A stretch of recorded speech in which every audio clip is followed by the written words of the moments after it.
बोलिए पुरुषोत्तम भगवान की जय। पुरुषोत्तम मास के 30वें दिन 2 अध्याय सुने जाते हैं, एक 30वां अध्याय, एक 31वां अध्याय। इन दोनों अध्यायों को सुनने से मनुष्य के जीवन की गरीबी, दरिद्रता, दुख, संकट मिट जाते हैं और भगवान पुरुषोत्तम उसकी सारी मनोकामनाओं को पूर्ण कर देते हैं। तो चलिए विधि के अनुसार सुनते हैं 30वां अध्याय और 31वां अध्याय।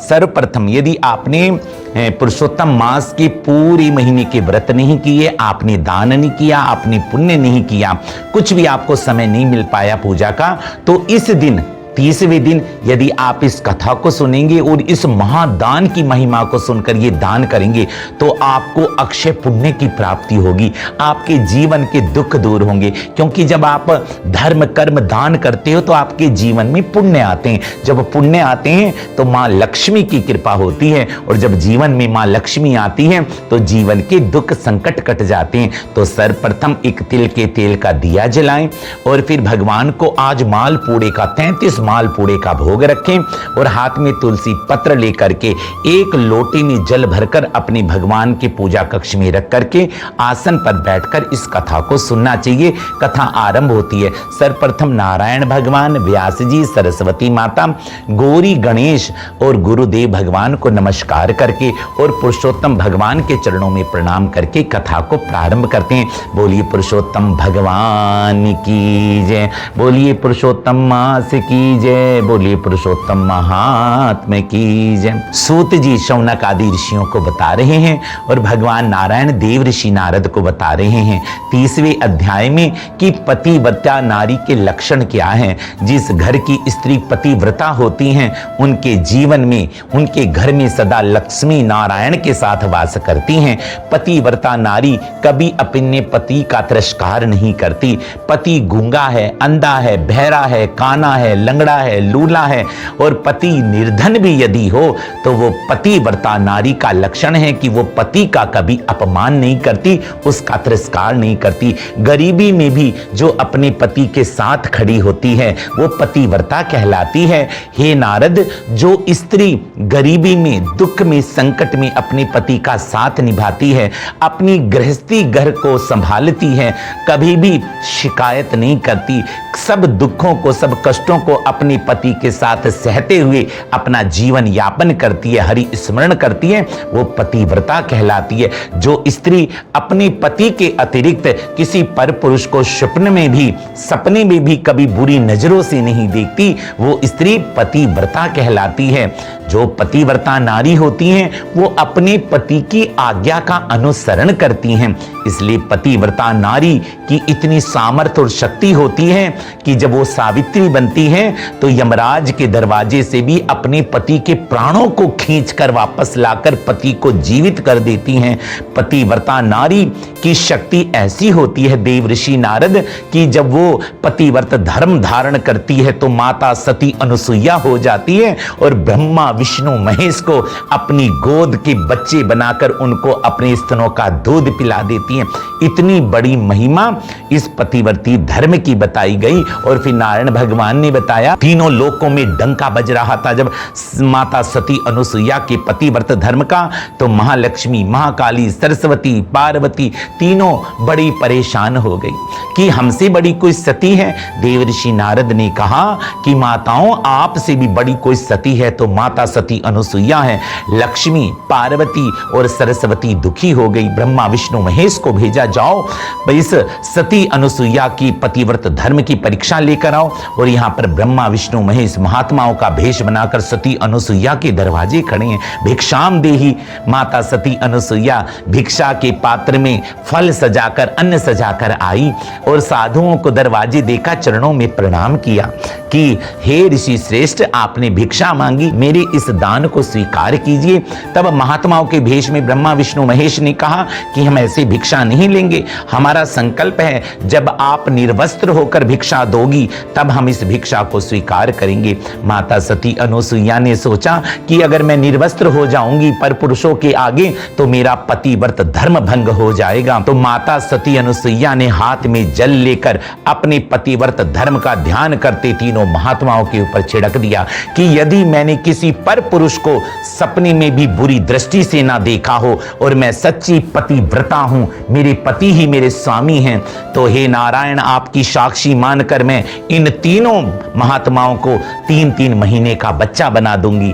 और जैसे ही जल छिटका तो वो तीनों के तीनों ब्रह्मा विष्णु महेश 3-3 महीने के छोटे छोटे बच्चे बन गए। माता सती अनुसुईया ने निर्वस्त्र होकर बच्चों को गोद में लेकर अपना दुग्ध पान करवा दिया, क्योंकि माँ तो जब बच्चा जन्म होता है निर्वस्त्री माँ की कोख से पैदा होता है, उसी समय आकाश से फूल बरस गए थे कि माता सती अनुसुईया तेरे पतिव्रत धर्म की शक्ति जिसने ब्रह्मा विष्णु महेश को अपना बच्चा बना दिया, माँ तेरी जय हो। यहाँ पर देवी पार्वती सरस्वती लक्ष्मी चरणों में गिर गई थी, हमारे पतियों को हमें लौटा दो। सती अनुसुईया ने कहा वो तो मेरे पालने में बच्चे बनकर झूल रहे हैं। फिर माँ ने अपने सतीत्व के बल पर उनको मुक्त किया, ब्रह्मा विष्णु महेश, लेकिन वचन लिया कि आप तीनों देव मेरे घर में पुत्र बनकर आएंगे। मां सती अनुसुईया के पतिव्रत की धर्म से विवश होकर के तीनों देवता फिर भगवान दत्तात्रेय का अवतार लेकर आते हैं। इतनी बड़ी महिमा है पतिव्रत धर्म की। और फिर यहां पर 31वां अध्याय सुनाया भगवान नारायण ने कि सबसे बड़ा इस पुरुषोत्तम मास में महादान कोई होता है तो वो कांसे का संपुट दान कहा गया है। भगवान नारायण से नारद जी ने पूछा कि प्रभु ये कौन सा दान होता है? तब नारायण भगवान ने कहा कि एक बार महादेव शंकर भगवान से माता पार्वती ने पूछा कि प्रभु सबसे बड़ा उत्तम दान क्या है जिसको करने से सारी मनोकामनाएं पूर्ण हो जाती हैं, जीवन के संकट दूर हो जाते हैं, कर्जा जीवन में अगर चढ़ गया है कर्जे से मुक्ति मिल जाती है और मां लक्ष्मी का घर में वास हो जाता है। तब शंकर भगवान ने माता पार्वती को बताया कि पुरुषोत्तम मास में एक ऐसा महादान है जिसको करने से सर्वोच्च दान के बराबर फल की प्राप्ति होती है। हे पार्वती एक ऐसा दान पुरुषोत्तम मास में जो सारे ब्रह्मांड के दान के बराबर कहा गया, सारी पृथ्वी को दान कर देना और केवल इस छोटी सी वस्तु को दान करने से जो फल मिलता है वो सारी पृथ्वी के बराबर दान का फल मिलता है। यहां तो आप 1 कनाल जमीन नहीं किसी को दान दे सकते, बहुत महंगाई है, और यहां पूरी पृथ्वी को दान करने के बराबर पुण्य फल मिलता है। तो वो दान कौन सा है? तब भगवान शंकर ने माता पार्वती को बताया कांसी का संपुट दान है।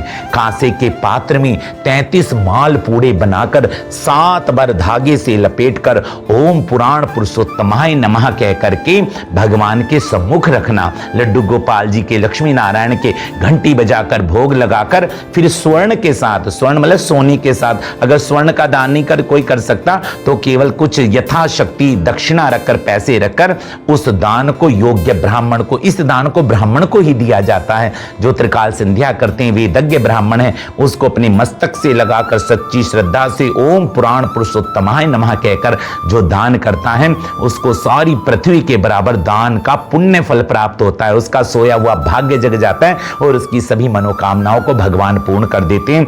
इसलिए हे नारद ये सबसे बड़ा दान कहा गया है। इसलिए 33 मालपूड़ों की संख्या क्यों है?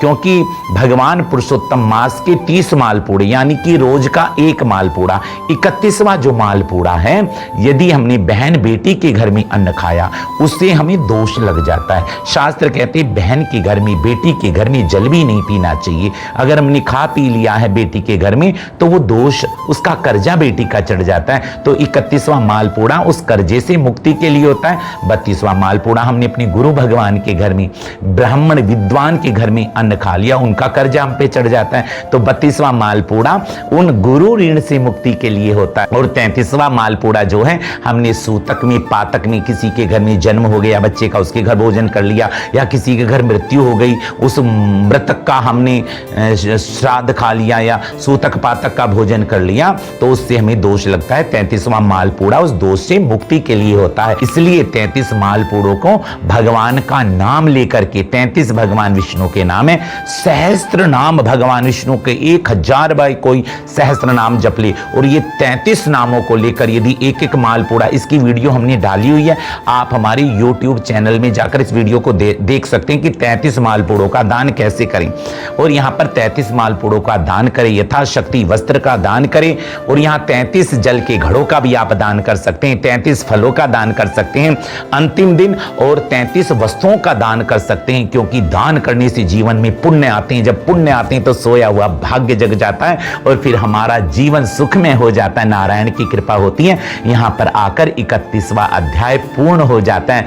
बोलिए पुरुषोत्तम भगवान की जय। फिर तुलसी के पत्ते को लेकर अपने शालिग्राम भगवान हैं या आपके लड्डू गोपाल जी, उनको चढ़ा दें, 4 बार परिक्रमा करें, 33 मालपुड़ों का घंटी बजाकर भोग लगाएं और 33 मालपुड़े तो दान दे दें। उसके अलावा आप 11 मालपुड़े और बना लें, उनका भोग लगाकर सारे परिवार को प्रसाद के रूप में दें। खुद भी आप स्वीकार करोगे तो जीवन में रोग शोक दुख बीमारी संकट करते हैं, इसलिए मालपुड़ों को अवश्य दान करें, प्रसाद के रूप में अवश्य ग्रहण करें। और देखिए भगवान श्री कृष्ण कहते हैं ये मेरा पुरुषोत्तम मास है, इसलिए इस पुरुषोत्तम मास में ज्ञान को बांटिए, क्योंकि ज्ञान बांटने से बढ़ता है और भगवान की कृपा होती है। इसलिए आप हमारे चैनल पर आपने पूरा महीना पुरुषोत्तम मास के 31 अध्यायों को सुना है तो आपका जीवन बदल जाएगा। अगर किसी ने नहीं सुना तो आप ये जो 30वें दिन पूरे 31 अध्यायों को आप एक ज्योत जगा लीजिए, तिल के तेल की ज्योत जगा लो और मोबाइल लगाकर यदि आपने सारे अध्यायों को सुन लिया, 31 अध्यायों को,